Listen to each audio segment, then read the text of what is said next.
Hey everybody, John Malanka, United Patients Group, and just finished another podcast with an old friend, Dr. David Bearman, MD out of Santa Barbara, California. And he's probably one of the most clinically knowledgeable doctors in this industry of medicinal cannabis. He is an author, he's an expert witness, as well as a physician still practicing.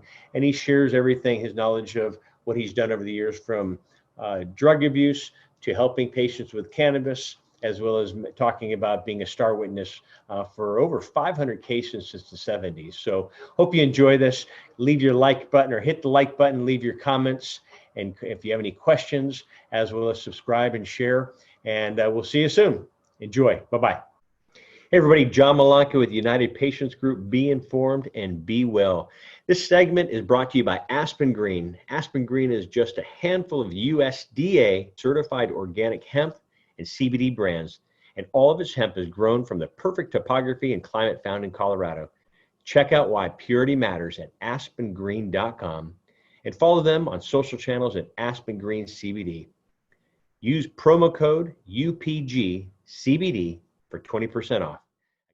Welcome back, everybody. John Malanka with United Patient Group. Be informed and be well. And I'm here with an old friend, an old colleague, Dr. David Bearman. Some people say Bearman, but it's Bearman. He's an MD out of Santa Barbara, so I love that area down there. That's where I went to school, but still have family down there. And so hopefully when all this COVID disappears, I'll be able to come by and knock on your door and say hi again. But let me read your bio first off here. So Dr. Bearman is one of the most clinically knowledgeable physicians in the United States in the field of medical cannabis. He has over 50 years of experience working in the field of substance abuse treatment as well as prevention. Dr. Bearman was also, I said Bearman or Beerman? I said Bearman. It doesn't make any difference. I know, but now you have, but I'm Malanka. Some people say Malanka and I change it. So now I've been calling you Bearman. I looked at it. It's funny. I'll tell you the little backstory here is it was sort of my way of striking out and showing my independence. So I transferred medical schools from Wisconsin to Washington, and I started calling myself Bearman when I was in Washington, and I guess Beerman was sort of, hey, there's beer in Wisconsin, there are bears in Washington, Bearman. And so my children they don't have any confusion. They're Bearman, all right? And my daughter is a stand-up comedian. She's got a master's in public health, she does stand-up comedy, and she has her own production company. She produces comedy shows with other comedians, and her company is called Bear Cave Productions. Cave Productions. Bear Cave Productions. And you want to check her out online. She's actually, she was in a contest in San Diego, a virtual comedian contest, and she made the semifinals. So they're going to have 10 comedians moved up to the semifinals, and she's all excited about that as well. So it's Bearman. She must be a great storyteller, because I know you're a heck of a storyteller too. And so yes, and Dr. Bearman, when we get into this, ladies and gentlemen, he loves history as well. So maybe we can get some history stories out of him as well. But let me continue here. You're a pioneer in the free and community clinic movement, which was in Seattle, the San Francisco Bay Area, and as well as Santa Barbara. His career includes public health, administrative medicine, the provision of primary care, pain management, as well as cannabis medicine. You've done a lot over your 50 years experience. You did a free clinic down in Santa Barbara. You've been an expert witness, or you still are an expert witness, as well as you're an author. And I have your book here, and great books. And so we'll talk about that as well. And you and I have done docu-series together, as well as a masterclass on pain and sleep. And maybe we'll touch up on that, pain and sleep, and because this is the topic that kind of goes hand in hand. And I still quote you every day. I mean, I have so many patients that call and we talk about, pain. And I said, how's your sleep?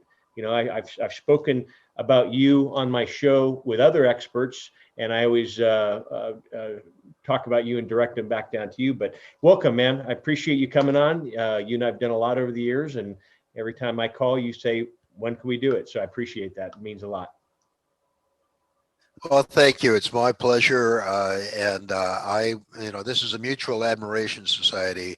I think that I have all the right motivations and an awful lot of information and an enormous amount of heart. So it's my pleasure to be with you today, my friend. Thank you. Thank you. And you're doing well, you and your wife? Well, actually, my wife is recovering from stroke-like symptoms that were associated with migraine, and she's making a recovery. She'll be back in the house on Tuesday. But thank you for asking. I know you didn't expect me to come up with something No, I was serious hoping like you'd that. say she's wonderful. And you know Yeah. what?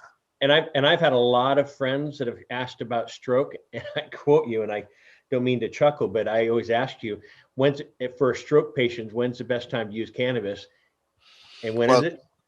so the best time to use cannabis is anytime.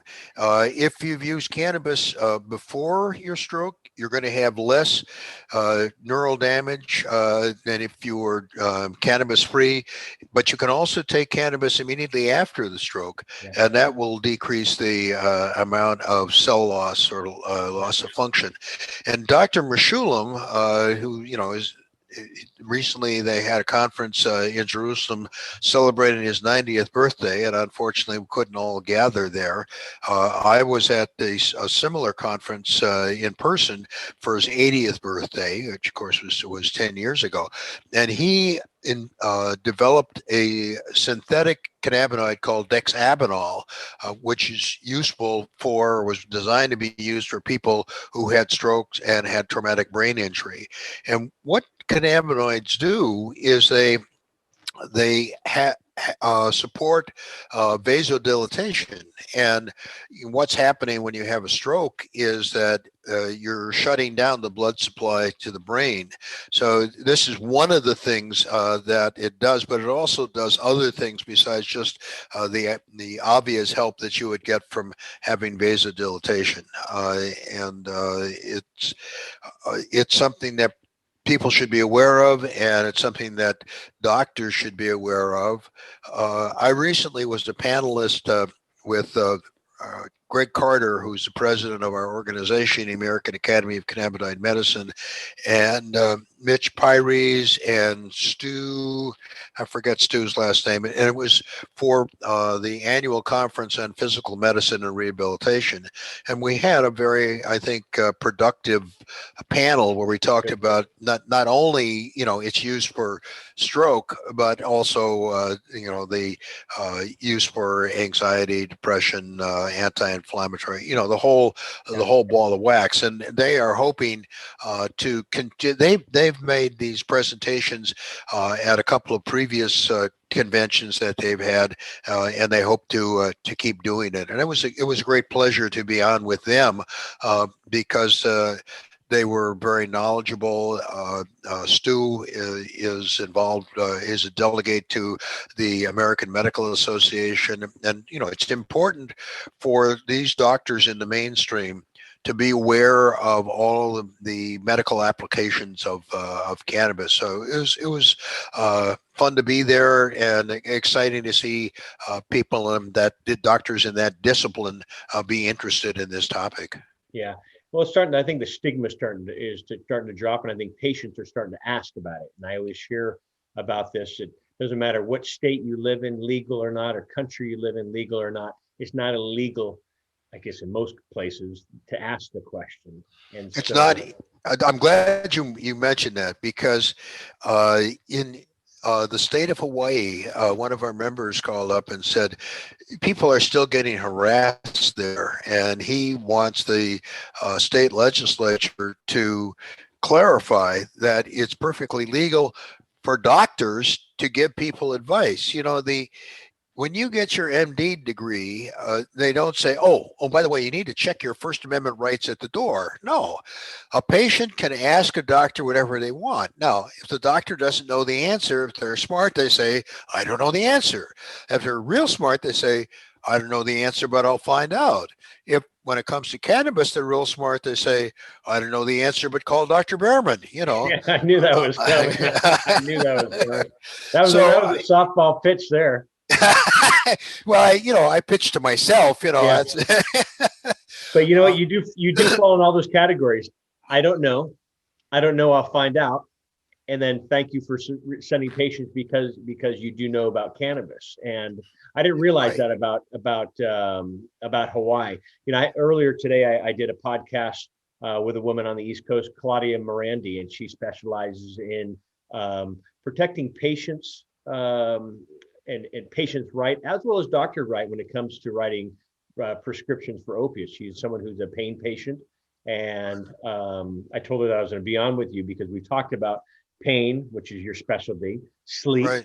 and how it's all almost like the domino effect. But hearing about Hawaii, that's surprising. That I was amazed when I found that out, and I will send you a copy of the legislation that he oh, wants the legislature in Hawaii to pass, basically telling the federal government, but really telling the people of Hawaii that they have every right in the world to talk about whatever the hell they want.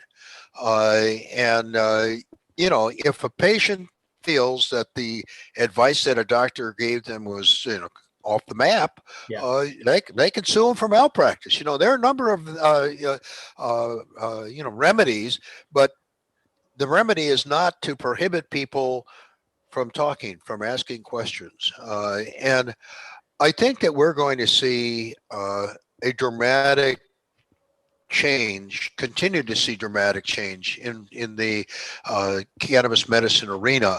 Uh, Kamala Harris has said repeatedly that the Biden-Harris vice president team are going to legalize cannabis. What's interesting is that this is a change in her position. As a matter of fact, when she ran for attorney general in California, one of the issues she ran against another Democrat was that she wasn't forcefully enough in favor of removing the legal barriers to cannabis. And now she's out there saying we're going to legalize cannabis. And, we in this country dodged a bullet. I mean, we almost missed losing our democracy. And everybody who's listening to this podcast needs to vote. They need to send money so that the Democratic candidates win Georgia. The candidates are normal people. They're running against two of the richest people in the Senate, people who don't really connect with the average human being. And I suspect people who have no appreciation for cannabis. Interesting thing about Georgia is, I don't know, 3 or 4 years ago, I was at a conference. I'm on the sewer board. I recommend anybody that's interested in politics run for the sewer board. As long as, when you push the handle, it goes down the drain, nobody's going to run against you, and before you go on that story, yeah. please share what your button was in Isla Vista when you ran on the sewer board. Oh, well, I had a number of slogans. So the first time I ran was in 1983, and my button said, vote for Dr. Dave Bearman, get your shit together. And people came up to me and said, Dave, it's not the 60s or the 70s anymore. Well, I won. My next slogan was, he's number one in the number two business, which is a little bit more delicate, And I had a friend of mine who was an attorney. Actually, he was the best marijuana attorney in town, and then he became a deputy district attorney. And he said you should use your next time you're it should be eliminate waste, which covers the whole waterfront there. So get your shit together. Absolutely. Well, good. Before we go into political, I want to say one thing, and I do hope they look at the cannabis ticket, and it doesn't surprise me that a politician, Republican or Democrat, whoever, does flip flops on that. There's a, Yeah. there. I mean, Gavin Newsom. We're here in the San Francisco Bay Area. He's done a lot. His family is here, and but he went on. He got on the ticket with the cannabis team, I guess the group or society, and wanted the cannabis vote. And I remember Crit and I went to an event that was in San Francisco, and he says, "Vote for me. I'm going to, I'll be defending the rights in Canada." There's a gentleman that I met and interviewed probably back in July, and his name's Jim Bartell. And Jim Bartell is a father, and his son here in California, but his son passed of pancreatic cancer as well, and that's why it's near and dear to my heart. But they're up in Sacramento and in a hospital, and they wouldn't let and cannabis was not their lifestyle at all, and they just said, let's try some other things. And so they got Jim tried to get cannabis in the hospital for his son, and they wouldn't do it, and it took them 13 days to get it, and they moved hospitals, and they found another hospital, and his son passed, I want to say 4 or 5 days later, but he was awake, and he got to have a goodbye relationship with his son and his wife and the friends, and they saw the benefits of this. And it was disappointing because Jim just felt that he was robbed the last 2 weeks of his son's life, and he went and voted. It's called Ryan's Law. Ryan Bartell is his son, but Ryan's Law. And I interviewed him back in July if anybody wants to see that. But Jim went to both the Senate and the House, and unanimous on both sides of the aisle, California, of allowing cannabis use for patients in hospitals in terminal situations. Really? That is true. Can you send me an email on that? Because I want to send that out to our membership. Okay. And let them be aware of that. One? It's going to blow your bloody, mind. Okay. Gavin vetoed it. No. Yeah. And I just thought, you know what? That to me, that was shit because of a father, me losing my wife to pancreatic cancer and seeing a father do this, but both sides of the aisle, and it's in California. And that was the ticket that he stood on. That was a ticket that he came to the cannabis industry and said, vote for me. I have your back. And so that's why Kamala, however you want to call her, whatever you want to call her, it's I hope she does what she says, and I'm not big on politicians. She still hasn't stepped down from her position as a Senate here in California. Why? I don't know. And what are we right now? December 18th. So she'll step down when she's vice president. Okay. And the thing is that Newsom, to my way of thinking, has been kind of a disappointment. I think he's in over his head. I think there are other people that would have done a better job as governor. I think what's his name, Javier Becerra, would have been. He wasn't running for governor, but I think that he would have been a much better choice. I think there are a number of other Democrats that would make better governors, and I certainly recently been a big fan of Jerry Brown. I mean, when he ran the first time, I thought he was too young. He was a year older than me, and I said to myself, well, I don't know anything. I sure as hell couldn't be governor of the state of California. And I mean, I think that Brown, he set the bar very high. He has a great balance between fiscal conservatism and social justice, and he knows how things work. He doesn't make a lot of false steps because he anticipates what's going to happen. And I mean, I think Newsom really didn't fully appreciate how to approach the pandemic. I mean, you can't criticize him too much because the last pandemic was in 1918. So that was a while ago. And Dave, he as certainly, a politician, it doesn't matter what side you're on, if you're Republican or Democrat or neutral or whatever you want as the Green Party. It doesn't matter what you do, you're not going to make everyone happy. You're not going to make everyone happy. If Gavin would have done one thing, Trump would have done thing with the pandemic, they still would have been wrong. They still, So anyway, let's talk cannabis here and put everybody back in a.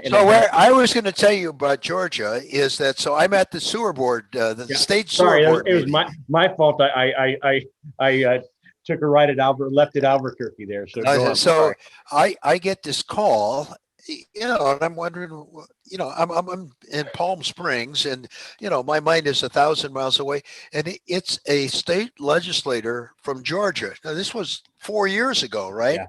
Yeah.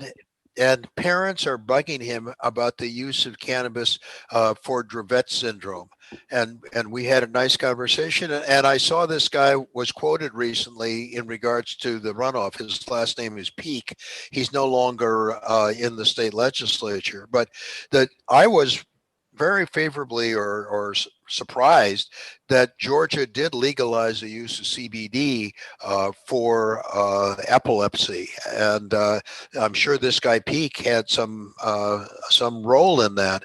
And it's interesting to see legislators get educated. Patients out of time used to make a special effort to reach out to curious state legislators, and one of the people that went to their conference that was here in Santa Barbara in 2006 was a pharmacist, and I think he was on the Board of Supervisors at that time. He's now in the California State Senate, and his whole attitude towards cannabis changed because he understood what was being talked about. He was a pharmacist. He understood the chemistry, and I think that's the thing that's really disappointing about these politicians who take positions regarding cannabis that make no sense. I just wrote a piece based on something I wrote 4 years ago, basically knocking Jeb Bush and what he had to say about cannabis, and he was just completely wrong. 100%, 180 degrees out of sync with science, and Jeb Bush is one of the more reasonable ones in the Republican Party. Now, to say something positive about the Republicans, some of the best supporters of cannabis are conservatives. Now, there are very few Republicans who are conservatives. Steve Schmidt just changed from Republican to Independent to a Democrat because so many of the Republicans are really fascists. But and the real Republicans don't really have a home anymore. But conservative Republicans, many of whom became libertarians, say like Judge Gray, understand that we should have the freedom to put pretty much whatever we want in our bodies. I mean, we have to take responsibility for that. And as physicians, we need to take responsibility for our advice. But getting back to sort of the original question, that does not mean that if a patient asks you, me, whatever, do you think that cannabis will be useful for treating my pain or for helping me go to sleep? We can answer that question. Yes, I do. No, I don't know anything. No, I don't. Any one of those three answers is perfectly acceptable. But to say I can't answer that question because I checked my First Amendment rights at the door, that's completely wrong. It is wrong. And, we were fortunate with Corinne's father, which brought us into this industry back in 2010, that we lived in California, because the topic of cannabis wouldn't have come up as an alternative to helping someone who was ill as well as dying. And so, for those that live in illegal states that contact us every day of help, where do we go? You brought up Georgia. Corinne and I wrote an article about Georgia, the pretend state. And this was probably, Corinne's passed 3 years ago already, probably 6 years ago, maybe 7 years ago, where they voted, okay, we'll let you do it, but we have these other pharmaceuticals aren't working. One, right. You have to get it outside of Georgia, but you can't bring it back in. And so, oh my, that's why I was saying it's a pretend state. It's like saying, yes, here's your driver's license, David, but unfortunately we don't have any cars on our island, and you're not allowed to drive. And it's so I just think it's it just confuses the patients that are going through this, and so I like to see these laws changing. I'm liking that there's 35 states medically available for patients. I think we're at 15 recreationally. But the thing that needs to change is the qualifications. I guess qualified symptoms. A lot of states will say, yes, like California, everyone jokes and I joke about it. You can have hiccups and gas, and you can get a card for Well, actually, it's medical useful cannabis. for treating hiccups and gas. I But I know. mean, That's what I was joking. Yeah, when I said that, I was like, oh well, I know he's going to say something. But other states and other families that we talk to on a regular basis, yes, epilepsy's. My child has epilepsy is legal. My other child who has cancer is an illegal patient. I just think that's wrong. And, right. and you and I've talked about that of gray areas in other states that pain's legal, but cancer's not. So you're gonna say, wink, wink, you have pain, right? Yes, I do, doc. Here you go. Do you know Connecticut, I believe, just passed this last year, put pain as a qualified condition on their list, and it just and I know that's your specialty, is pain. And so Right. let's go into this in pain and cannabis. Absolutely. And I want everyone to know, cannabis is not the golden pill, the golden ticket. Doesn't work for everybody. So this is not to give anybody false hope. And is not to replace a one-on-one with your medical professional. Dr. Bearman does see patients. Are you still seeing patients, or what's happening? Yeah, I see, particularly for cannabis medicine recommendations. Okay. I mean, my bookkeeper has recorded a voicemail message that said I wasn't seeing new patients because she really wanted me to cut back. But it's the people that want a recommendation for medical cannabis, we'll make an appointment for you, and I'll do an evaluation. I think one of the things that patients like about me, I mean, obviously the ones that don't come and see me may not like me, but is that I explain to them why this stuff works. And I work with them in terms of the appropriate dosage, and work with them about how to deal with any side effects that they might have. So I am still seeing patients. And the funny thing is that I was supposed to go into sort of semi-retirement, and I was joking with my office manager yesterday and said, I'm so goddamn busy, I better stop being retired. Because there is an awful lot that's going on in the whole arena of cannabis medicine. I was just speaking with the executive director of our American Academy of Cannabinoid Medicine organization and two activists in Brazil. And a lot is happening in Brazil in terms of the use of cannabis as medicine. And I think what we need to be careful of here is that we don't allow the federal government and the large pharmaceutical companies to hijack cannabis as medicine. The federal government, in passing the MORE Act in the House, wanted to slap on a 5% federal tax. This is a medicine. What are we doing here? It's the reason that cannabis is Schedule 1 is to make it hard to do research. And then, of course, everybody agrees, the people who are pro medical cannabis, who are anti, we need more research. But you can't do it because it's Schedule 1. I mean, I tell you, it's like a prelude to Trump in terms of having things that are just completely incongruous. We're going to set up these impossible barriers, these hoops you need to jump through at the DEA, the FDA, and the state government. And we're not going to let you may be able to do some research on cannabis in animals, but if you're going to do research with humans, you can only use THC. Oh, and by the way, it's the THC that really bothers us. And we've made that a Schedule 3 drug, or we've made cannabis a Schedule 1 drug. Absolute insanity, completely illogical, and I hope that we see more education. And there is, a willingness to open up on this, although most of that willingness, unfortunately, has to do with money. Take a look at Dr. Rand Paul. He owns, I don't know, five or six thousand acres of hemp in Kentucky. I believe that Mitch McConnell, our old friend Mitch McConnell, Yep. is into the cannabis business in Kentucky. John Boehner, the former Republican Speaker of the was he Speaker House. of the House? Yep. Yeah. So Boehner is now the lobbyist for the Cannabis Industry Association. A kind of a funny thing is. You know the writer Angela Baca. She used to be editor of Cannabis Now. Okay. For a while, she was the executive director of the American Academy of Cannabinoid Medicine, and she was telling me this past year, was it? I don't know. Time flies when you're having fun.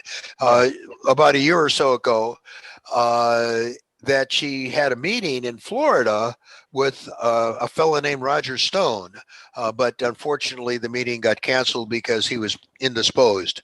Her meeting with him was supposed to be a week or two after he got arrested. And she also said, and this is disturbing as well, she's writing a book on this, that in Ohio and Florida, the Russian oligarchs are heavily into the cannabis industry. So, you know, the world is a strange place. And the cannabis arena, while at one time I think it was a refuge from the strangeness, or at least you could understand or know what that strangeness was. No, it's just part of this weird world that we live in. It's a growing world, this cannabis industry. I had a gentleman on the show the other day who I think you guys would get along, and his name is Michael Patterson, and he's doing a lot overseas. And you know, they have illegal THC grows in Africa, South Africa of all places. And, really? And they are importing to Australia and Germany. And I mean, that just blew my mind. And they're legal, you know, legal stuff. So, but I was flipping through. My aunt sent me these, and the little jokes, one-liners in it. I'm past what you were saying, but this is we could certainly slow the aging process down if it had to work its way through Congress. Talking about Congress. And that's Will Rogers. So I'll send you these. My aunt sent me these things here. Bob Hope. I don't feel old. I don't feel anything until noon. Then it's time for me to take a nap. Bob Hope. You know. And anyway, I know that's your type of sense of humor too. So when you're exactly Congress earlier, I'm like, oh, I got to go find this thing. That's what I was looking at too. So, on the top list of people coming to cannabis, you always have sleep, anxiety, depression, cancer. Those are like the top ones that people come in. And we've done a show on a master class on pain and sleep, and you know, how they're tied in with each other. You know, you mentioned that a lot of times when you have lack of sleep, the pain in the body, the depression, the anxiety, but it also has a lot of times the same symptoms what fibromyalgia patients feel, of just pain throughout the body.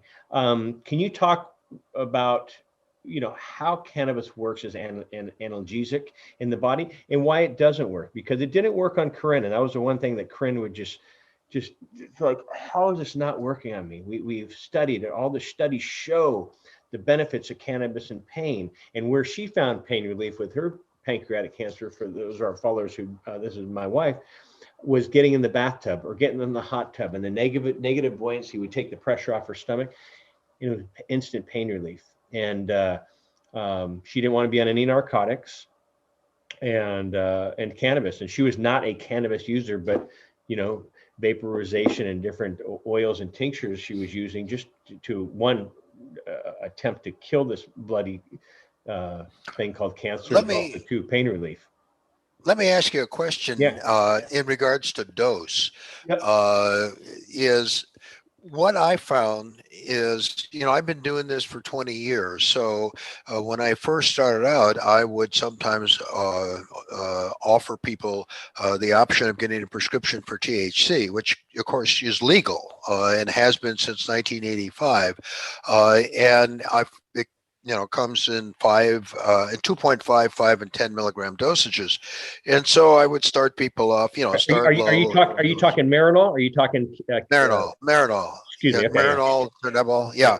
So, because in early 2000, there were a lot of people that came in who it was hard enough for them to get it together to see a doctor, and then the doctor's going to tell them to go to a dispensary where they're going to see a 22-year-old kid, tell them to smoke this dope, it'll be really good for you. They feel a lot more comfortable in going to a pharmacy, seeing a pharmacist who's wearing a white coat. Totally. And what I tell my patients still about Marinol is that it's more expensive than cannabis, doesn't work as well, and has more side effects. But in many cases, it works. Now, in terms of pain, nobody or almost nobody got any benefit from 10 milligrams of THC. And when I bumped it up to 15 milligrams of THC, then people started to get pain relief. And some people started complaining about not liking the euphoria, or they even had a touch of dysphoria. Dysphoria means you feel uncomfortably out of touch with reality. And so, you throw in an equal amount of CBD 1-to-1, and there you go. So I don't know. Everybody's different. Everybody's endocannabinoid system is different. The causes of pain are a little bit different. And there's certainly a hell of a lot of pain with cancer and pancreatic cancer. Yeah. So the question that I would ask is, did you try a wide variety of dosages? And that's a great question. When you said dosage right before you started your talk there, we did try a bunch, and at the same time, it's hard when she and our relationship was just on every level. We were connected, and communicating, talking was something that was big. And it's tough because I've talked to many patients with like spouses saying, "Oh, it's just so hard to see my loved one just sleeping and drugged out, if you want to say, because they're so high," which a lot of patients go through and probably need to battle. And that was a tough thing. And she and I talked about it. She didn't want to be out cold. She didn't want to avoid the conversation that we were so used to having. And I don't know if I would change anything of what we did except give her my pancreas, give her my liver. And I even volunteered that, man. And Hey, look, we all would like doctors and researchers to be geniuses and to have all the answers right now today. Yeah. Cannabis is an anti-cancer drug. I have a good friend of mine who called me up, who has pancreatic cancer, and I've talked to a couple of people. Well, Liz Rogan has worked with cancer patients, some of them with pancreatic cancer. Stacy Shemansky has worked with people with pancreatic cancer, and worked with some doctors at Cedars-Sinai, which I'm impressed that doctors would, lower themselves to work with a layperson. And I say that as sarcastically and facetiously as possible. When you take a look at the use of cannabis for cancer, you need to use very, very high doses.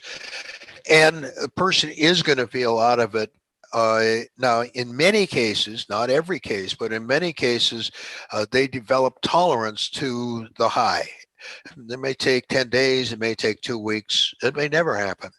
Now, the way in which you deal with that, or ways to deal with that, one way is to use suppositories, and apparently that's more common in Europe and using cannabis for cancer.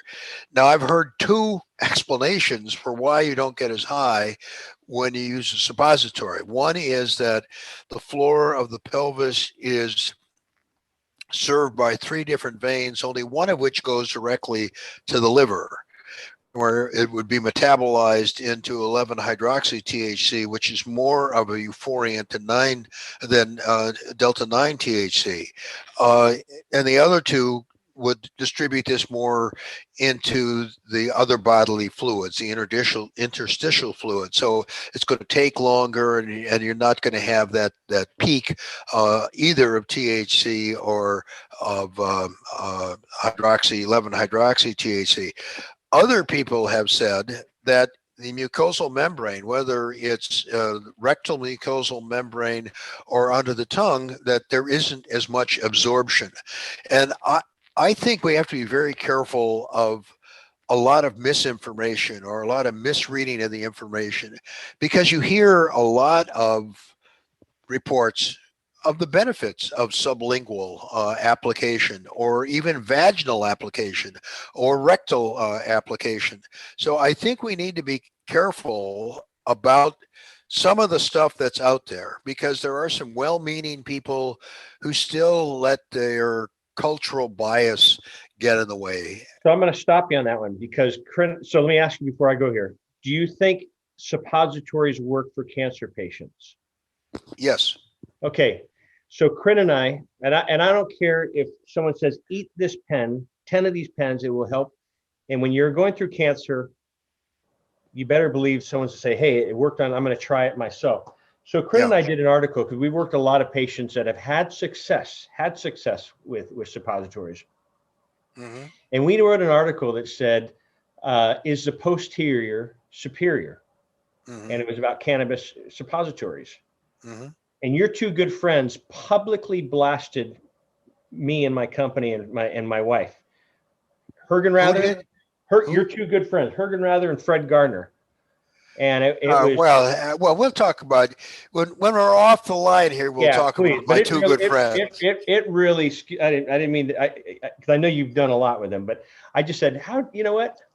I mean, it was disappointing that they said that, because it's very disappointing. We had this whole thing of doctors arguing on our site, other oil makers arguing on our site, and some people we don't even talk to anymore because of that article.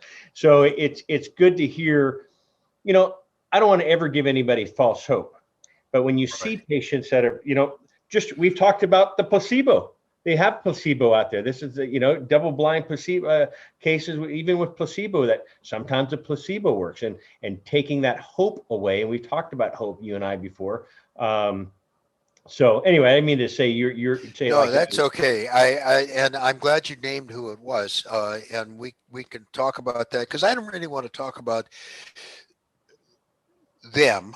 I want to talk about what they said. And the fact of the matter is that number one, there's more than enough anecdotal reports to justify saying that suppositories work.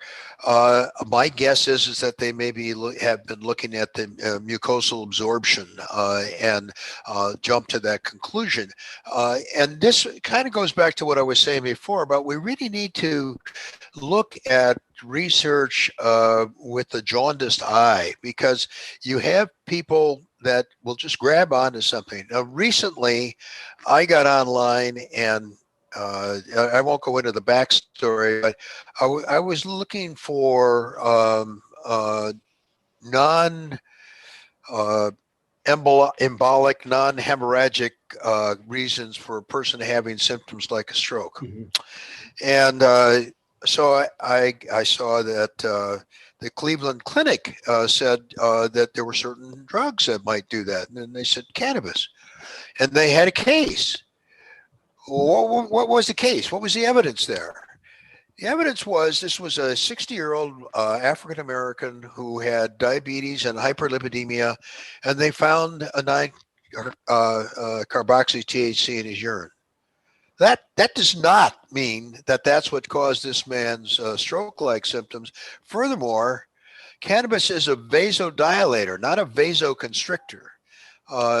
And in this particular instance, the actual cause was not cannabis, it was migraines. And migraines are something that are cause vasoconstriction and are known to result in symptoms that could mimic a stroke, because it's the same thing, a decrease in blood supply to a critical part of the brain.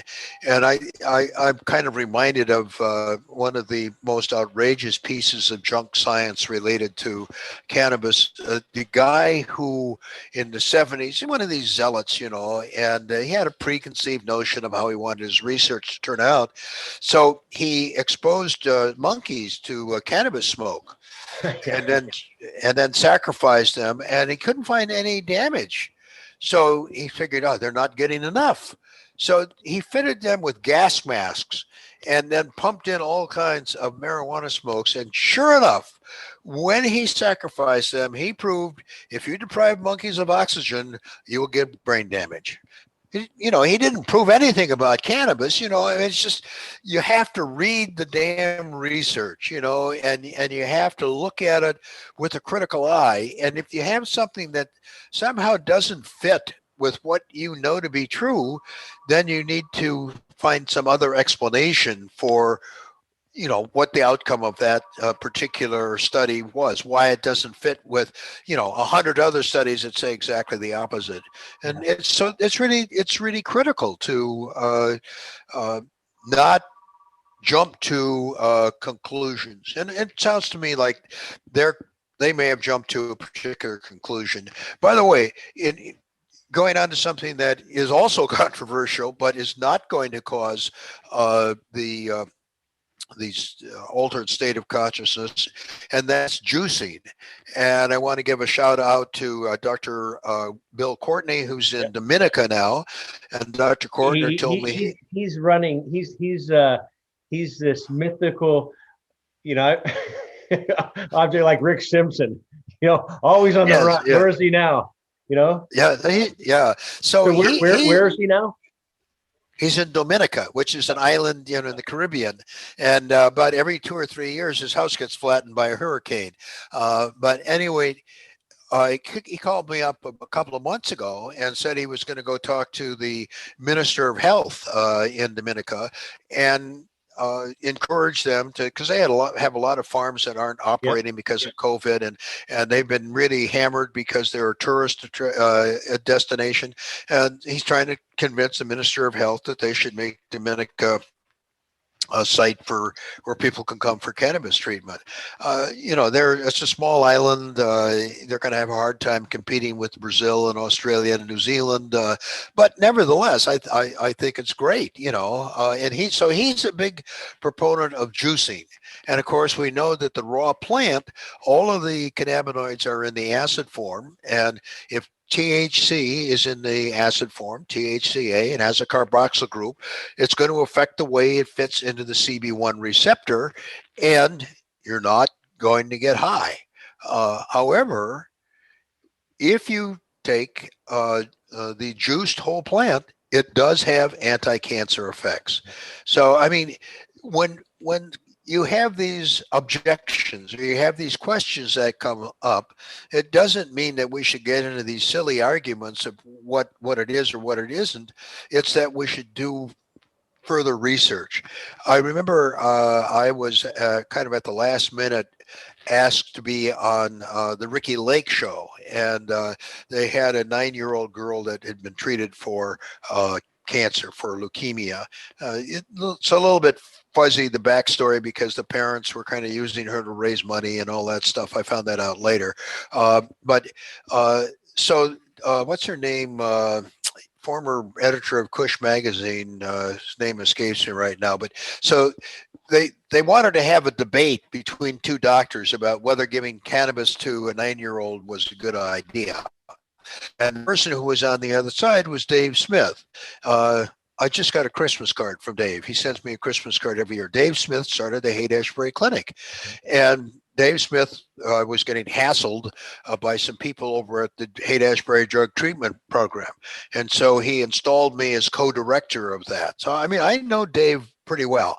And so Ricky Lake was very, very upset because Dave and I are friends. Yeah. And we were able to disagree without being disagreeable. So we got very little airtime. Most of our conversation ended up on the cutting room floor.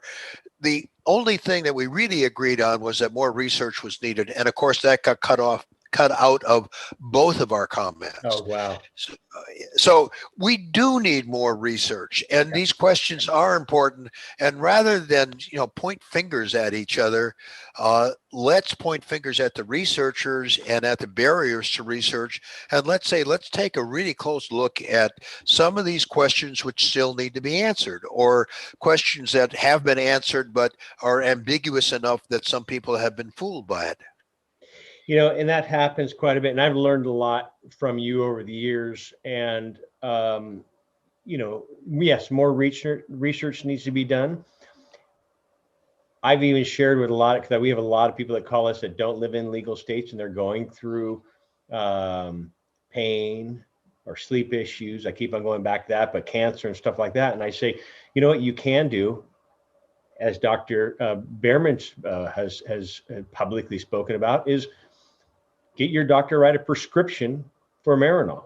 Mm-hmm. And then you can get your CBD, and kind of, I know one's synthetic and one's is most cases whole plant is preferable, but sometimes you have to, MacGyver some things, make some things work, or become a part-time cannabis refugee, go for a little break and go to see if even cannabis does work for you before you uproot your life and your family and your doctors and your community. And so do you still feel that way? I do. As a matter of fact, you're chuckling, so I don't know. Well, yesterday I was talking to one of my in-laws, I won't mention who it was, who asked me about a topical, and which one I preferred and so forth. And I said, well, all the topicals have, they can't have more than 0.3% of THC, and your CBD is going to be very good for anti-inflammatory, but it's not going to do a lot just as an analgesic, as a plain analgesic. It may decrease your pain because the inflammation is contributing to your pain. You saying it may increase your pain? No, decrease. Did I say? I'm sorry. Thank you. Thank you. I'm talking so damn fast here. So. Yeah, the CBD may decrease your pain by decreasing your inflammation, but the THC is a direct analgesic. And in fact, I have my father's 1927 Remington's textbook of pharmacy. He was a pharmacist. And it tells you on page 999 and 1000 how to make tincture cannabis, and that it was useful in treating pain and anxiety. So I told him exactly what you just said to your audience here is go and get the topical, that's going to have CBD and make sure it has a wide spectrum of terpenes in it. Myrcene is a good one to find in there. And I said, have your doctor, or, I can write you a prescription for dronabinol, and, just take a pin and stick it into the capsule and squeeze that THC into your topical product. If let's say you get 5-10 milligram capsules, that's 50 milligrams of THC, and that's a pretty good amount to slather all over your skin, or to mix it into a 1 ounce container of a topical that's whole spectrum CBD, and that's going to give you more relief than just the whole spectrum CBD with the terpenes in it. And the other thing I said is, look, there's a laundry list of maybe 5 or 6 different terpenes that are useful in treating pain. Another 5 or 6 that are useful in treating inflammation. You can get any of them without a prescription. So I mean, all of that is very important, and I think very useful to know. The barrier or the problem with plant-based medicine is that plants refuse to be simple. I mean, it's not like a pharmaceutical company that says, let's see if we can figure out the one main contributor to this plant's therapeutic effect. Well, there may be one main contributor, but in the case of cannabis, there are 500 molecules, over 140 of which are cannabinoids, over 200 of which are terpenes, and many of the cannabinoids and many of the terpenes have therapeutic value. So this is why, I tell my patients that the plant is better than the THC. And I was at Nimbin. You mean the plant's better than, and when you say THC, you still talking Marinol? Yeah, yeah. Okay. And so I'm reminded of I've been in Nimbin a couple of times. I was a speaker there, and the people in Nimbin are lovely. They have the second longest drug policy protestival in the world after Hempfest in Seattle. And I think it's been going for 30 years in Nimbin. Nimbin is a town of about 800 people, and during their protestival, it has about 10,000 people. Yeah. And so they have a parade on the first day and a parade on the last day. It's a 3-day long festival. And one of the signs that they have that they carry in the parade says, "The plant, the whole plant, and nothing but the plant." And I really like that sentiment, but any port in a storm, if you live in a state, look, who's making these laws? Guys who, I'm going to say this tongue in cheek, guys who weren't smart enough to get into medical school and therefore became lawyers are the ones that are making these laws. Yeah, and it's funny you say that, because Corinne would always say, I think before these lawmakers make these laws, they should do on cannabis, should take a course about medical cannabis before they make these laws, to really understand what's going on and what they're doing, how they're helping or hurting patients. And sometimes, as you and I both know, ailment, cancer, pain, sleep issues doesn't discriminate. And maybe it will. I should say maybe it will affect someone in their life in some way in their circle. And so again, before they make these laws, they should do some research. They should take a course on cannabis. I think all of our politicians should, before they just start saying, "Oh yeah, put the signature in the bottom on the dotted line too." So, so what else have you been doing? I mean, I know you're a witness. So let me tell you about the cases I'm working on now, because yeah, please. I mean, those are always interesting. So there was a case in. I brought that up because that was another softball pitch after your lawyer comment. So one group of bureaucrats that annoy me probably more than any other. Only one? Come on, only one. Are the people in child protective services who seem to not have the time to save children who are being tortured, whose relatives are repeatedly complaining to them about what's happening to the child, and the child dies, but they do have the time to take children away from parents whose children, say, have autism, that are receiving cannabis. So this case, they really picked on the wrong people, because these people had money and they could hire an attorney. So the parents had a 9-year-old who they got a recommendation from a doctor for the use of cannabis. What does Prop 215 say? Doctors can make recommendations for the use of cannabis. For what? Well, we were talking before about the list, the restrictive list. Yeah. There's no restrictive list in California because of the late Dr. Todd McCurrea. Dr. McCurrea was a great old friend of mine. I knew him since the 60s when we were both volunteering at the Haight-Ashbury Clinic. And one of the lines in Prop 215 that was there only because of Dr. McCurrea was that doctors could recommend it for migraines and nausea or any other medical condition for which the physician believes it's useful. So this doctor had every right in the world to recommend it. The parents, of course, had every right in the world to ask him for it. And the child became a little bit drowsy. This child had been doing all kinds of self-injurious behavior. and she stopped doing it or markedly decreased it. And the self-injurious behavior would have been worse than any side effects. So they have these people now have a really good attorney, and I'm working on that. And this is the case going on now. It's going on right now. Yeah. Then there's another case in Michigan of a guy who was actually a grower who uh, they were fixing the road and he made a left turn and the sign said no left turn. And everybody that lived in that neighborhood did that, you know. So I guess he was unaware that the sidewalk was closed and there were a couple of kids walking in the sidewalk. And he didn't expect him to be there, and one of them got hit and died.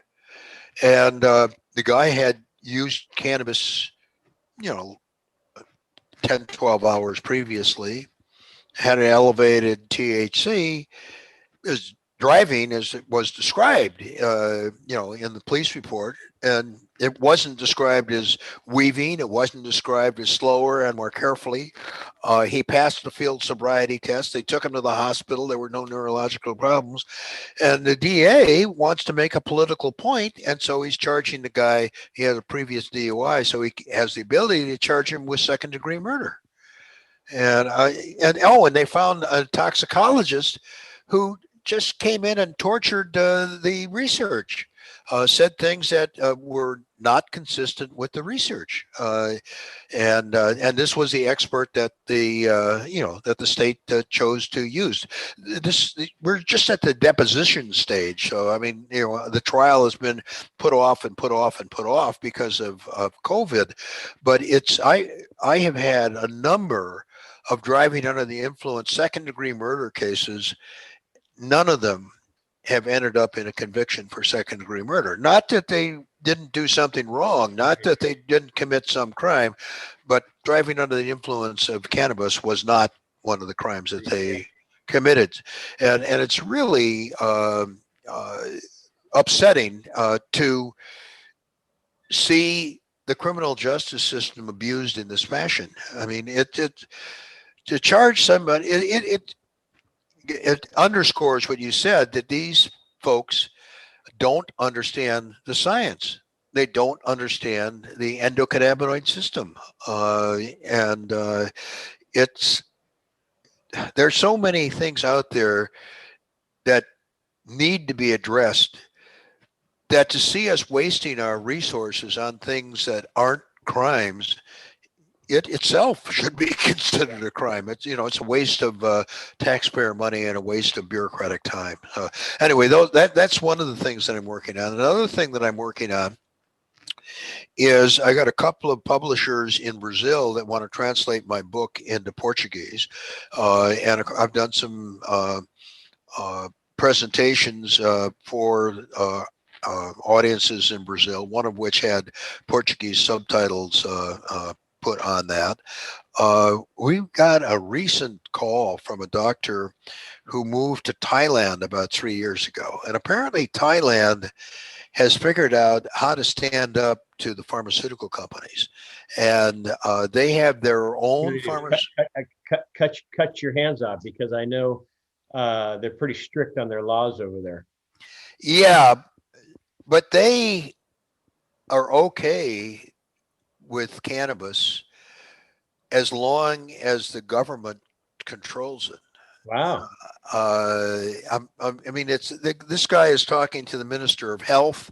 He's got all kinds of modern technological bells and whistles. I don't know who's funding him, but it sounds to me from what he's told me that he's got people standing in line to fund him because of what he's going to accomplish. But the government of Thailand does not want this screwed up by for-profit pharmaceutical companies. And what this fella wants to do is he wants to do what you suggested: educate the policymakers as well as educate the doctors in Thailand. So when you're in the cannabis space, people come up with all kinds of fantastic ideas. This is a fantastic idea that the more I hear about it, the more it's grounded in reality, and the more it's something that has a real possibility of existing. And that is sort of getting the government of Thailand in the medical cannabis business. Yeah. Just like, you've been to New Zealand. Kurt and I have spoken to New Zealand, their drug parliament. Right. And before COVID, they had come to us saying, "Hey, would you come over and do some education?" Because they're at the same thing of they're looking to us, meaning the United States, of the leader. And sometimes I had a couple of people on recently on my show. One was from um, Israel.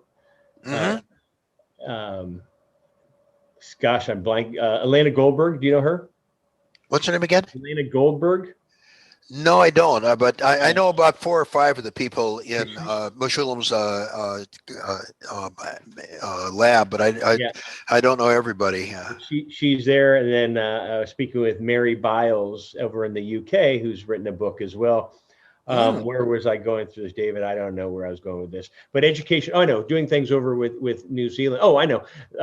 People turn to us, meaning us, the United States, is a leader of education in cannabis. And it's funny. I think a lot of the Americans look at Israel as blowing doors on us on research, mm-hmm. and Asia is, Canada north of us, South America, and it just seems like we're in the stagnant thing, slowly getting. I mean, we should Right. be up here also talking about that. Exactly. And I think that it is a demonstration of the power of the pharmaceutical companies, but it's also a demonstration of the power of racism.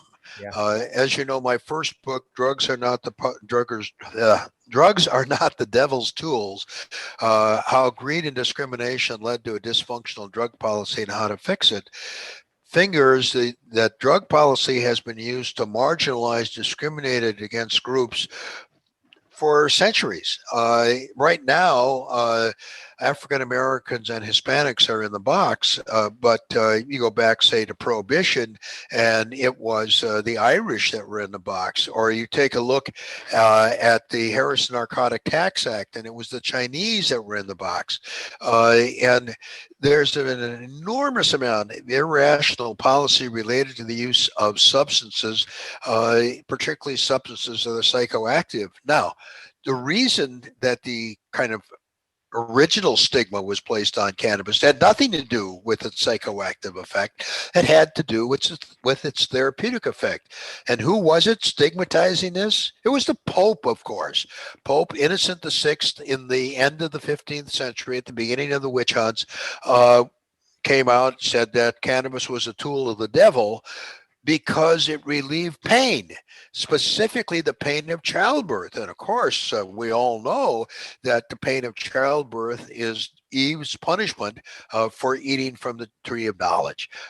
And we have these kinds of lingering absurdities that stick around for centuries and centuries, which we're supposed to be beyond the superstition space, and we're supposed to be in the place where we're taking a look at science. And as we've seen with global warming, you have people who just refuse to look at reality.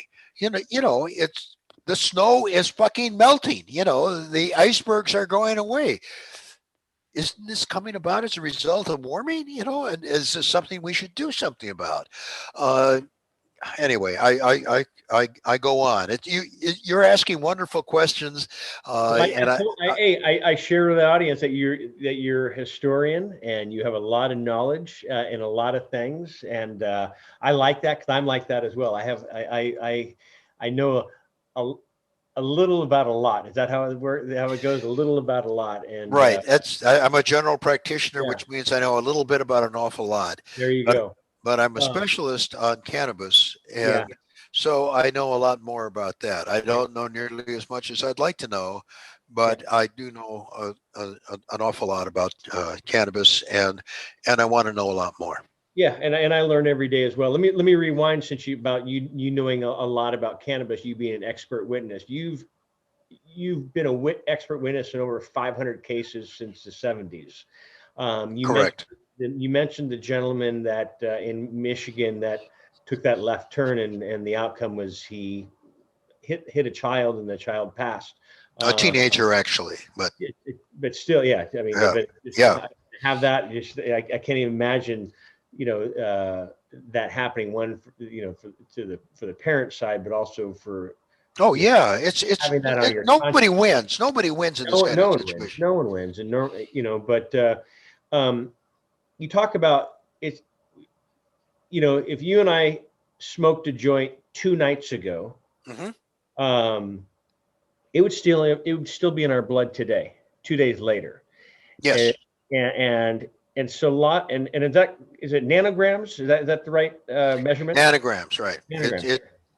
And so So it would still show go up ahead. in the blood today, 2 days later, 48 hours later, that Hmm. John and David, who smoked a joint 2 days ago, in a system, and something, Hmm. God forbid, something happened to us while we were driving, it would show up in our system saying, "Oh, you guys are intoxicated." That's Right. that's that's a tough one, and it depends on, say, if you and I smoke 10 joints a day compared to one joint, it shows how much is in your system 2 days later, and that's the measurement. How do you? I mean, you must get those as an expert witness, um, All the time. and so So how do you explain that? Because it's really, you know, I don't believe cannabis 2 days later has any. I mean, you and I can go have a normal conversation here. You can drive. You can run your business, run your practice, well, it and be an expert happens. witness.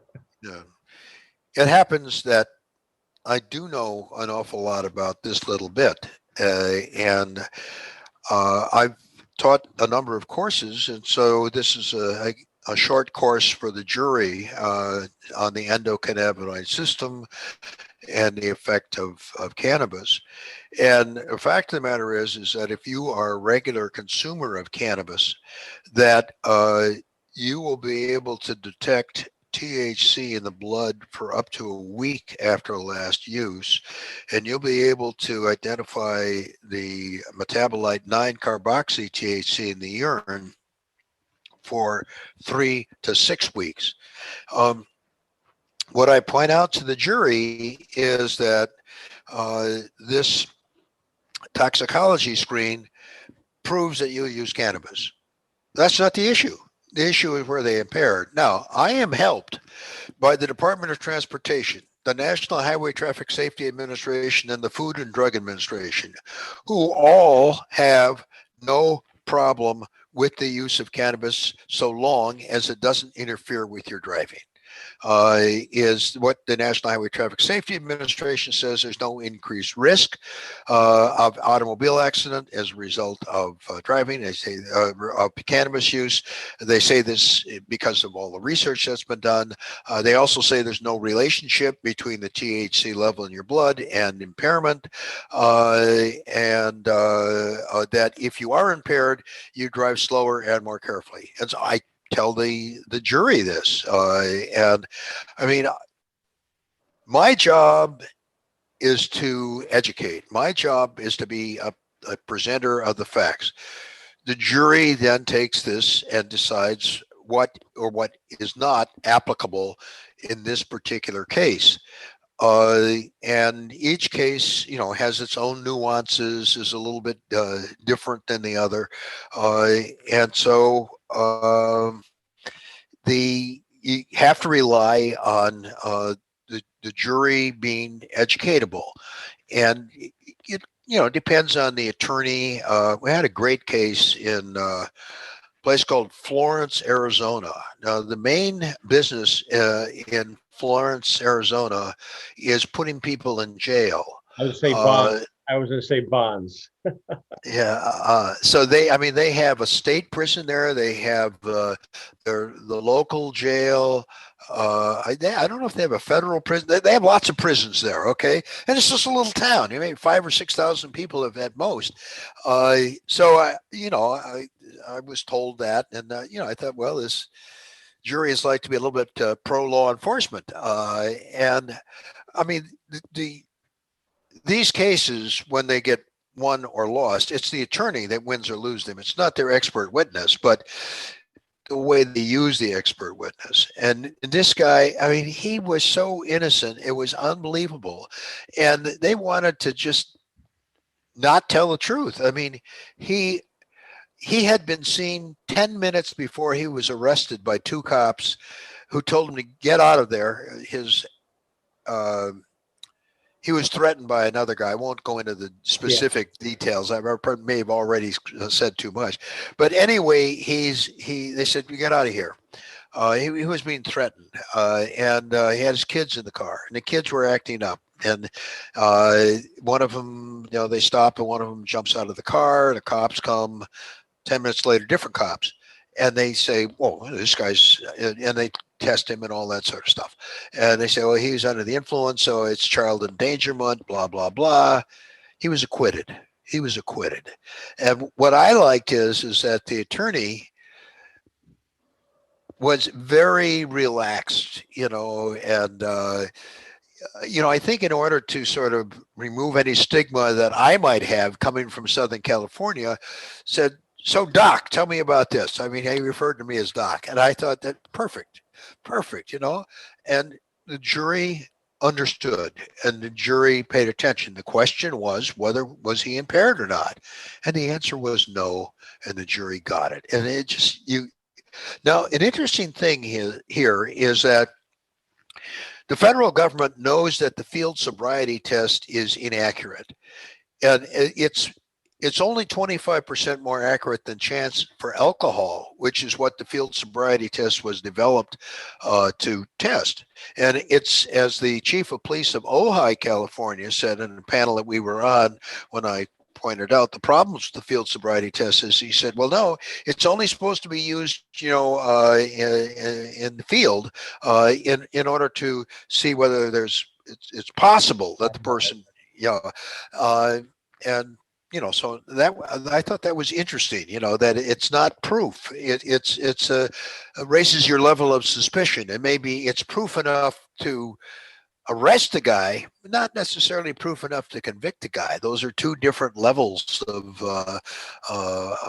proof that you need. And it's nice to be able to be in a situation where you look at the evidence and you say, this doesn't hold water. I mean, I don't have to prove, or the attorney doesn't have to prove that they were not under the influence of cannabis or that they did not use it. They have to raise reasonable doubt as to whether or not their driving was impaired. And I look for that in the toxicology results, and I look for that in the description of the stop by the officer. And I look for that on the results of the field sobriety test. So the field sobriety test is inaccurate enough that the federal government has given a grant to a guy named Michael Milburn, who's a professor at the University of Massachusetts, for a device that he calls the DRUID advice, which stands for driving under the influence of drugs. And it is something that can scientifically tell if you're impaired. Now, it doesn't tell you what you're impaired from, but it gives you some objective numbers, some objective results, as opposed to standing on one foot. Now, I got another case where this guy and just for our audience, we're not a proponent of smoking a joint and driving either. No, here's the thing with that, is that here's what the Food and Drug Administration says. Okay, we don't have to give advice. The federal government has good advice out there, and their advice on Marinol, which is THC, it has the what can I say? The euphoric effect, and it has the standard psychoactive drug warning that the Food and Drug Administration puts on all psychoactive drugs, whether they're opiates or benzodiazepine or stimulants, what have you. And the warning says, warning, do not drive, operate heavy equipment, or engage in dangerous activity until you determine whether or not this interferes with those activities.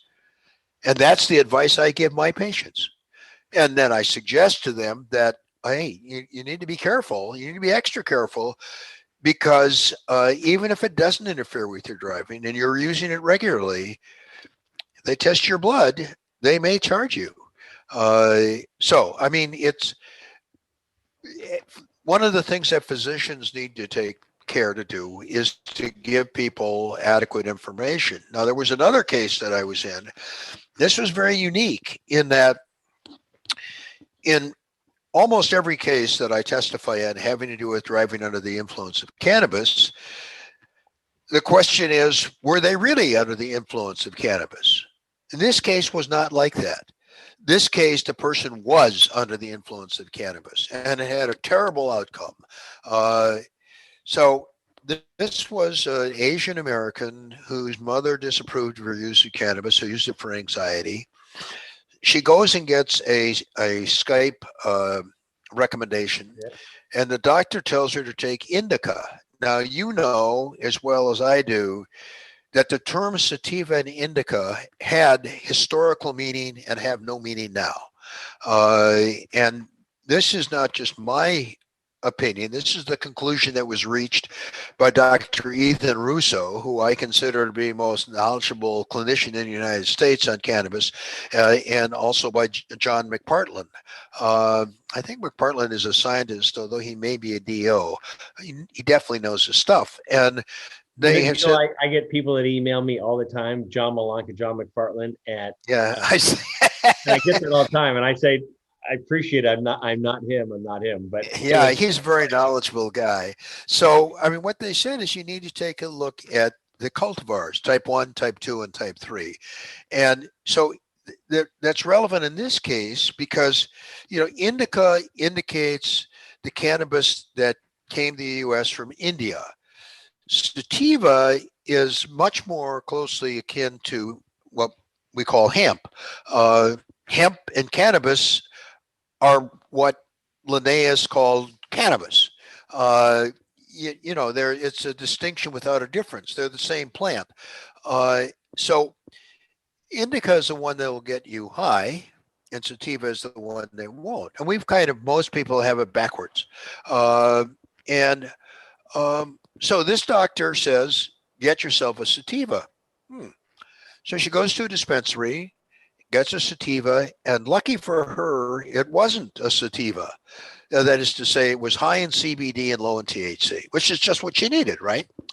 So because her mother disapproved, she was still living at home, she would stop at a parking lot on the way home and take a couple of hits of cannabis and go on her way. So the dispensary gets closed because turns out they didn't have a license. So she goes to a licensed dispensary, goes in and says, I want a indica. And the bud tender, who in California don't have to have any training, and he didn't ask her what it was for, and he goes, indicas are over there. So she goes and picks out something that has 25% THC and less than 1% CBD. She, has been using this stuff for a year from this other dispensary that was the other way around, high CBD, low THC. She stops in the parking lot, parked where you're home, takes 2 or 3 hits. Now, think about this. If you have a gram of cannabis, which is about what the government sends out to the people on the Independent New Drug Program, and it's 25% THC, that means there's 250 milligrams of THC in this joint, in 1 gram of a marijuana cigarette. And you take 3 hits off of it, you now have consumed 25 milligrams of THC. I don't know about you, but to me, that's a pretty healthy dose. It's certainly more than I would recommend that a person start with. Yeah. She goes down the road. She has a panic attack. She crosses the median. She hits a car head on. The passenger is killed. The driver is maimed for life. So they wanted to charge her. They did charge her with second-degree murder because she had a previous DUI. And the issue there would be if she purchased the cannabis with the intent of getting high, and she didn't. No. Fortunately, the attorney was able to convince one juror that she wasn't guilty of second-degree murder. So they found her guilty of other things, but they hung up on the second-degree murder. And apparently the DA felt that they might have the same outcome again, so he didn't recharge her with that. And I think she wasn't able to make bail. She'd been in jail for 4 years. Oh, wow. I think she was released with credit for time served. The sad thing, of course, is that the person who was killed is still dead.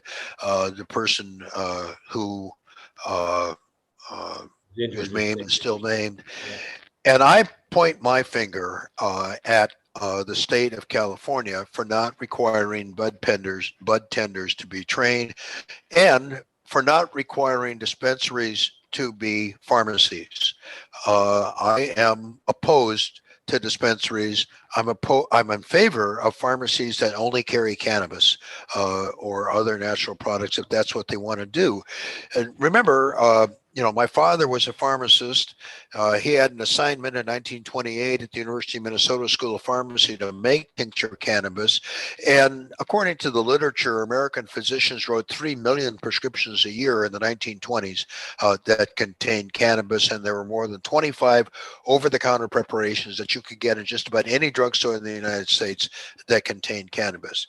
And the AMA was very supportive of the use of cannabis for medicine. In 1937, they testified against the Marijuana Tax Act. In 1942, the longtime editor of the Journal of the American Medical Association, Dr. Morris Fishbein, recommended cannabis for migraine headaches, and that echoed the words of Sir William Osler, who was considered the founder of modern medicine and wrote what's thought to be the first textbook of internal medicine in 1892.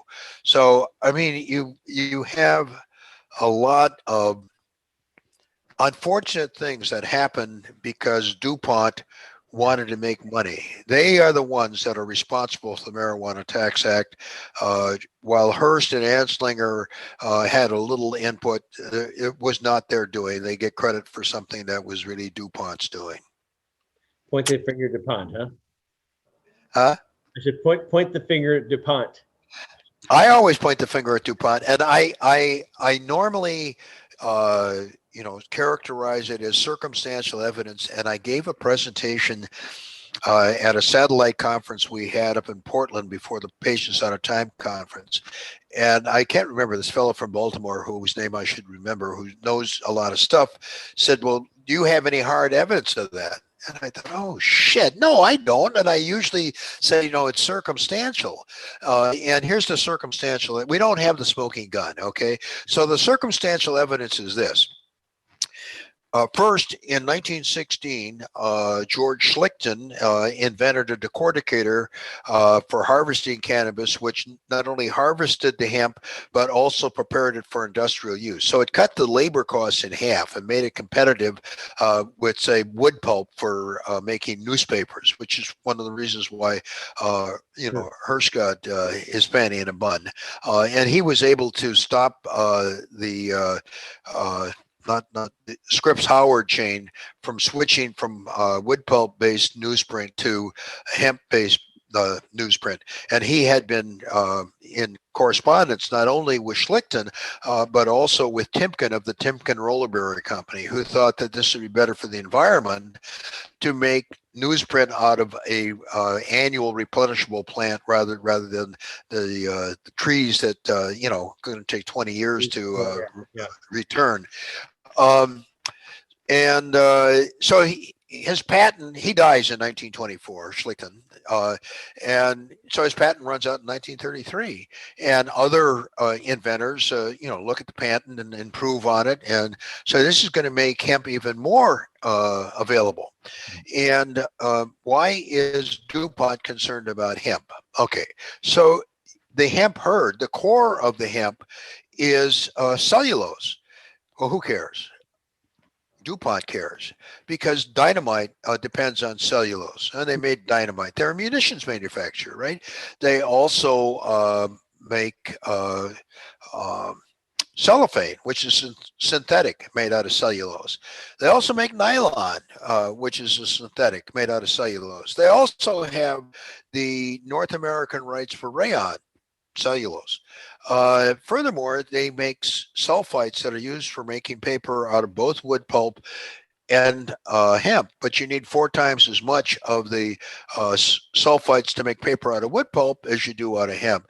And lastly, and most importantly, we go to Henry Ford, that old radical Henry Ford, who always felt that cars would run on ethanol, most likely hemp ethanol. So if they had done that, we would be crabbing about big ag now, not big oil.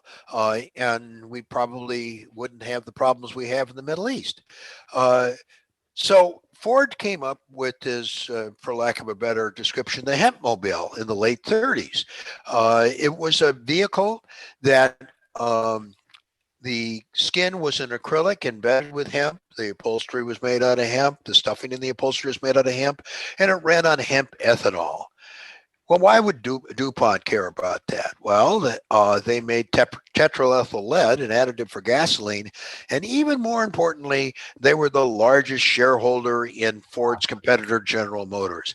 And I urge your audience to go look up on images and Google and put Ford and Hempmobile, and you will see Henry Ford, a picture of him with a sledgehammer whacking the fender of this car, and the sledgehammer just bounces off.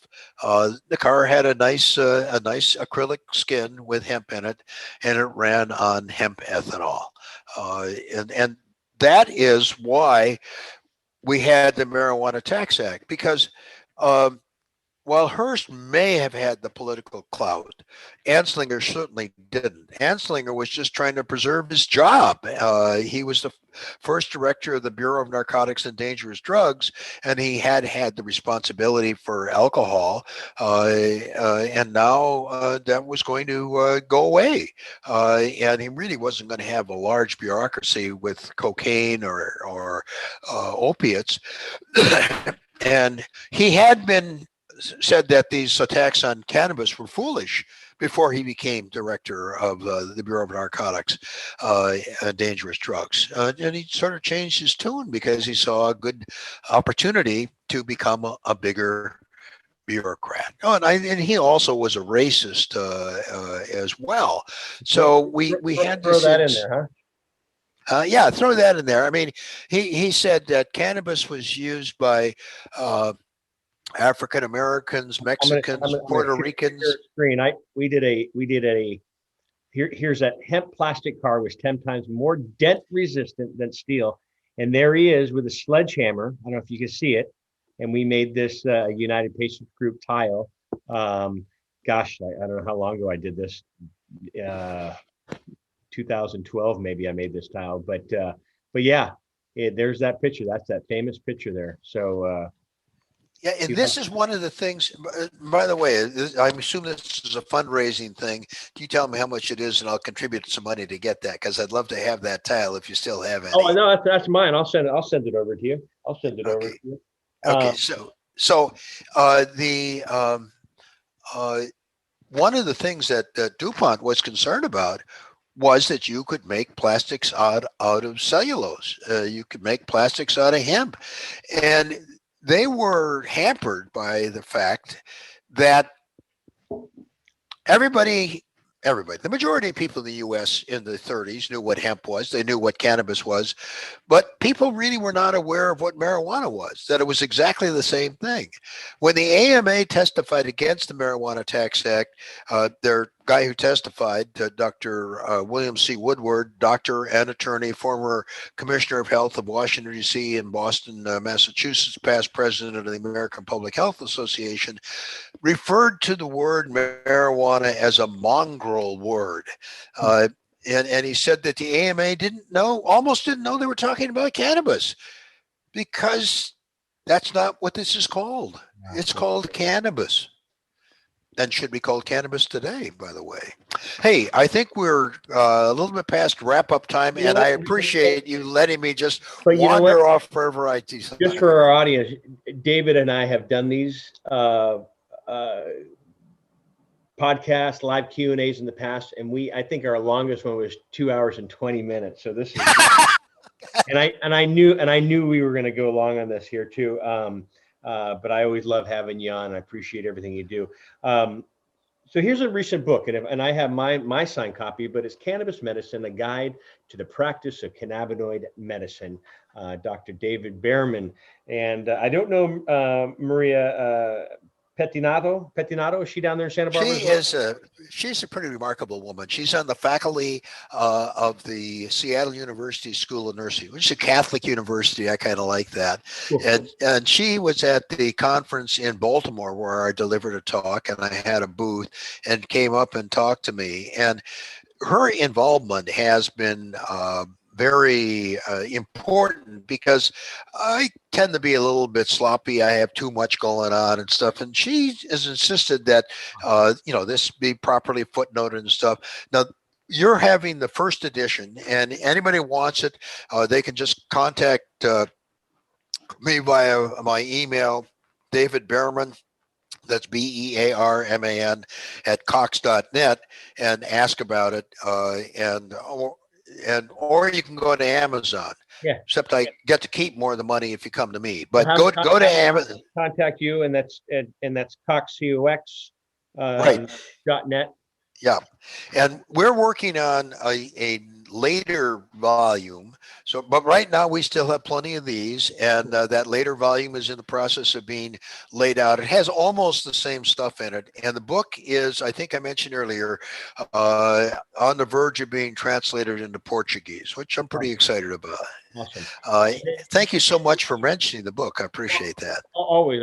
I love supporting you as well. And then you also have a membership drive for our physicians that are listening out there. Can you talk about that? And I'll put that up there as well. So in about 2005 or 2006, there were a number of us who were regular participants on the medicine panel at the Hemposium at HempFest in Seattle. And we were disturbed by all of the media attention that this doctor in Venice was getting, who had a gal in a bikini out in front of his place saying cannabis recommendation is $39.95. And there are a few other things I want to mention, but we said, look, this is undermining the credibility of the medical utility of this plant. What can we do to marginalize this guy, without giving the medical board a club to beat us up with? And we said, why don't we create a organization that certifies those doctors that are practicing good quality medicine? So our goal of the American Academy of Cannabinoid Medicine is to get the medical schools to teach about the endocannabinoid system. In 2014, only 13% of medical schools did. It's a little bit larger now. And also, we wanted to see cannabis as a subspecialty. And we accept into our membership anybody can become a certified cannabinoid medicine specialist who has the ability to recommend medical cannabis. MDs, DOs, nurse practitioners, physician's assistants, naturopaths. It's different in different states. Actually, I don't think naturopaths, because our doctors are naturopaths, and they've been told they cannot recommend it. But that's because you're in California. If you were in Washington, yes, I know I'm in California, but I'm not a naturopath. Yeah. So in Washington, naturopaths can. Where Maria's out of, correct? Yeah. So, here in California, that means that doctors have more political clout than naturopaths. Yeah. That's why naturopaths can't do it. It has nothing to do with their training, which is actually probably much more appropriate than MDs. But we also will accept laboratories, businesses. Look, as the late Jess Unruh, who was a political kingmaker here in California and Speaker of the Assembly for a long time, used to say about money. He said, money is the mother's milk of politics. Well, money is the mother's milk of nonprofit organizations. And so we would, and also if you don't have to be a physician, you can be a nurse, you can just be somebody who wants to support cannabis. We have information on our website, which I think is aacminfo.org. Org. We've been refurbishing our website. I think we've got all of the bugs out of it. We're putting more bells and whistles on it each day. If you have any trouble getting on that website, contact me at David Bearman at Cox.net. yeah, David Bearman, Cox.net. You can go to my website if you want, David Bearman MD .com. I'm sorry. Give me the links or have Rihanna put it. Rihanna, what's your Rihanna, that's the name of my sorry, office Rihanna. manager. She's wonderful. So Rihanna runs Dr. Bearman's office, and she's fantastic. So if you ever call in, you may get her, but she's wonderful. And I thank you for everything that you do, my friend, and wishing your wife a speedy recovery first off, but give her a big hug from us. And I thank you for being on. Thanks very much. Thanks for inviting me, and good luck to you and your organization. You do fantastic things, and I look forward to the opportunity to get together with you face to face in the not too distant future. Nope. We've had some good times together, so we'll do it again. And but I'll get your information out with Dr. Bearman's book as well as his organization. And thanks again, Doc. John Malanka, United Patients Group, be informed and be well. We'll see you soon. Bye-bye. Hey, everybody, John Malanka with United Patients Group, be informed and be well. This segment is brought to you by Aspen Green. Aspen Green is just a handful of USDA, that's right, USDA certified organic hemp and CBD brands. And all of its hemp is grown from the perfect topography and climate found in Colorado. It is a family-owned business and is deeply committed to the science of providing only the purest hemp and CBD products for the best results and most beneficial experience.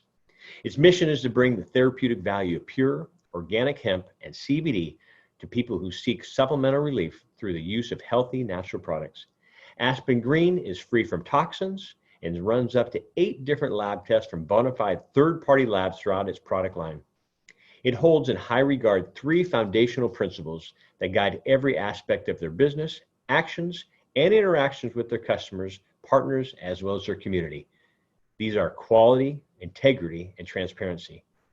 These will always remain at the hearts of their efforts to bring their beneficial products to consumers.